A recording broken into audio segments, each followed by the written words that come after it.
cananéens. C'est des idoles sataniques. Allons-y, Deutéronome 12, le verset 29 à 32. Deutéronome 12, 29 à 32. Écoutez, le Seigneur votre Dieu éliminera à votre approche les nations établies dans le territoire où vous pénétrerez.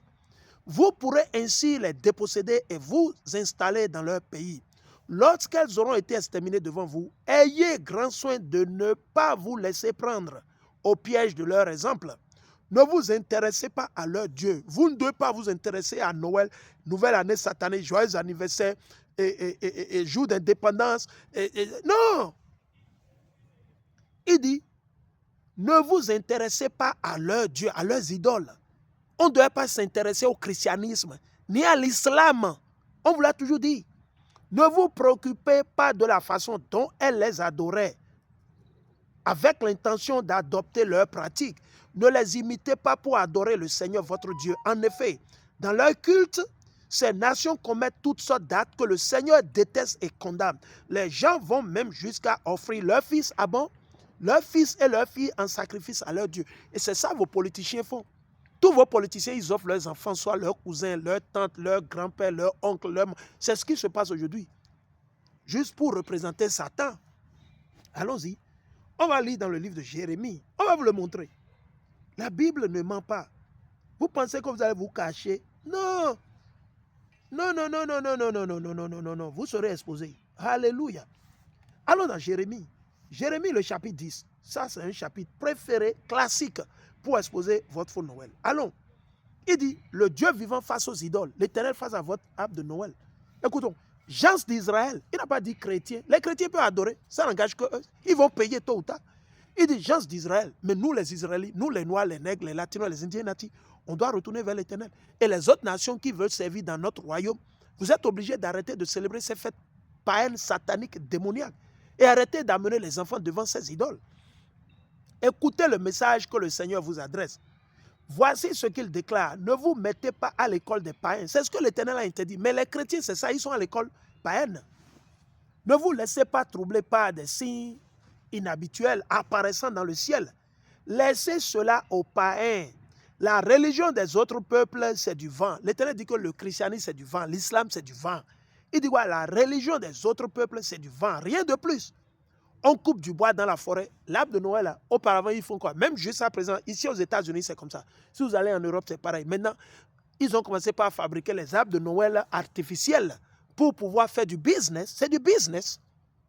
Mais ils ne vont pas vous le dire, c'est du business. Ils vous font croire que c'est la naissance de Jésus-Christ. Et aussi bête que vous êtes, vous les croyez et vous les suivez. Mais que Dieu vous délivre, que Dieu délivre les élus. C'est seulement les élus. Il dit, la religion des autres peuples, c'est du vent. Rien de plus. On coupe du bois dans la forêt, hein? Les sapins, les arbres, les sapiniers, et puis voilà. OK? Il dit, on coupe du bois dans la forêt et l'artisan sculpte une idole. On l'embellit d'or ou d'argent. Mais c'est comme ça, non? Vos arbres de Noël, il y a de l'or là-dessus. Aujourd'hui, ce n'est pas l'or réel, mais auparavant, c'était comme ça au temps de Nimrod des Égyptiens. Mais aujourd'hui, il y a de l'or faux. Genre, ils font les boules d'or, d'argent, et ça, aujourd'hui, ils ont transformé ça en lumière. Et ces trucs représentent encore quoi? Les lumières, les codes qui sont là-dessus, là, ça représente quoi? Le sperme de l'homme. Et les boules là représentent une fois encore aussi quoi? Les gonades de l'homme. Et il y a un truc en cercle qu'ils mettent à l'entrée, de wreath. Hein? Ce qu'on appelle en Christmas wreath. OK? Ce qu'ils mettent là, ça représente quoi?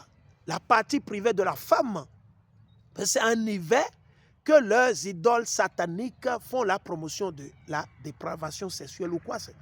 Il dit, on coupe du bois dans la forêt et l'artisan sculpte une idole, on l'embellit d'or ou d'argent, on doit la fisser avec un marteau et des clous pour qu'elle tienne bien droit.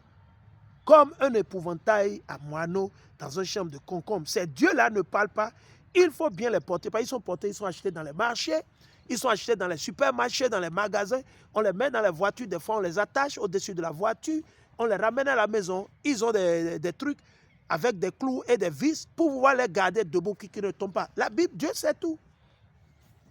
Il dit, car ils n'avancent pas tout seuls, n'ayez pas peur d'eux, ils ne font pas de mal, pas plus qu'ils ne font de bien. OK? Donc voilà. C'est de l'idolâtrie. Ça n'a rien à voir avec l'éternel Yahweh wa Malaki HaMashiach. Allons dans 1 Corinthiens. On va vous le montrer. Nous, on ne va pas vous mentir. Allons dans 1 Corinthiens. Ce que vous célébrez, on va vous le montrer. 1 Corinthiens, le chapitre 10 et le verset 20 à 22. Le verset 20 à 22, on va le lire. Non, 1 Corinthiens 10, 20 à 22. Il dit non.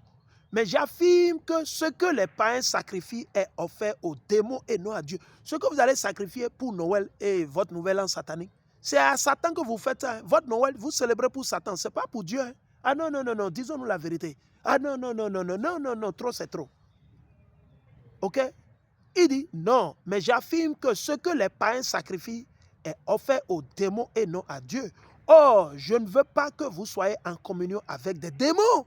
Si vous célébrez Noël, c'est-à-dire vous êtes en communion avec Satan. Si vous célébrez votre anniversaire, vous êtes en communion avec des démons. Vous invitez des démons dans votre maison, dans votre lit. Vous ne pouvez pas boire à la fois à la coupe du Seigneur et à la coupe des démons. Non. C'est pour ça que je vous ai dit, vous ne pouvez pas avoir un pied au nord et un pied au sud. Soit vous restez au nord, soit vous restez au sud. Vous voyez, non? Vous ne pouvez pas dire que vous voulez servir Dieu et célébrer Noël. Si vous servez Dieu, que vous croyez en Dieu, vous ne pouvez pas célébrer Noël. Ok?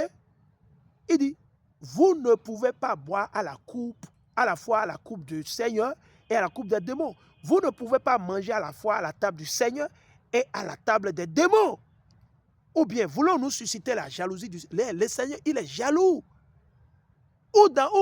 Vous lisez dans la Bible que Jésus-Christ a érigé l'arbre de Noël et que les gens sont allés... Vous avez vu ça où? Non. C'est du folklore. C'est l'idolâtrie, c'est du satanisme, c'est de l'abomination, c'est de l'aberration. Ou bien voulons-nous susciter la jalousie du Seigneur? Pensez-vous que nous soyons plus forts que lui? Oui, vous pensez que vous êtes plus fort que Dieu? Pensez-vous que vous êtes plus fort que l'Éternel? Allons dans Romains 12, 1 à 2. Romains 12, 1 à 2. Romains le chapitre 12, le verset 1 à 2. C'est dans Romains le chapitre 12 et le verset 1 à 2. Lisons-le. Romains 12, le verset 1 à 2. Et je lis. Frères, puisque Dieu a ainsi manifesté sa bonté pour nous, je vous exhorte à vous offrir vous-même un sacrifice vivant, réservé à Dieu et qui lui est agréable. C'est là le véritable culte que vous lui devez. Ne vous conformez pas aux habitudes de ce monde. Donc, les habitudes de ce monde, c'est les fêtes sataniques comme Noël, Nouvel An satanique dans le 1er janvier, joyeux anniversaire et fête de mère, fête de père. C'est satanique. Ça, c'est les habitudes de ce monde. Mais laissez Dieu vous transformer et vous donner une intelligence nouvelle. À travers quoi? Le Torah, la Bible. Vous pourrez alors discerner ce que Dieu veut, ce qui est bien, ce qui lui est agréable et ce qui est parfait. Alléluia. Alléluia. Mais c'est ça. Mais vous ne voulez pas ça. Allons dans 2 Corinthiens. Ils sont venus prêcher un autre Jésus-Christ. Ces démons, ces bâtards, ils sont venus prêcher un autre Jésus-Christ. Allons. 2 Corinthiens, si je ne me trompe pas, allons dans le chapitre 11 et le verset 4. Je suis... Ok, allons, on va le lire. Il dit, en effet, ok, 2 Corinthiens, le chapitre 11 et le verset 4. 2 Corinthiens 11, 4. En effet, vous supportez fort bien que quelqu'un vienne vous annoncer un Jésus différent de celui que nous vous avons annoncé. Est-ce que Jésus a dit de célébrer Noël? C'est où? Dans les fêtes que je vous ai lues, j'ai cité dans Lévitique, le chapitre 23. Vous avez vu quelque part où Jésus-Christ, où ça a été listé qu'il faut célébrer Noël le 25 décembre? Non. Et les fêtes là sont là avec les jours. Hein. Les jours sont là. En effet, vous supportez fort bien que quelqu'un vienne vous annoncer un Jésus différent de celui que nous vous avons annoncé. Vous êtes également prêts à accepter un esprit et un message différent de l'esprit saint et de la bonne nouvelle que vous avez reçue de nous. C'est ce que vous voulez, vous les chrétiens. Vous n'aimez pas la vérité. Vous n'aimez pas la vérité. Donc voilà, Jésus-Christ n'est pas né le 28 et le 25 décembre. Et le 1er janvier, ce n'est pas le début de l'année. Donc, répentez-vous, partagez la vidéo, aimez. Sur ça, nous bénissons l'Éternel. Alléluia. La nouvelle année, c'est le 18 mars. Shalom. Kwame Shalom.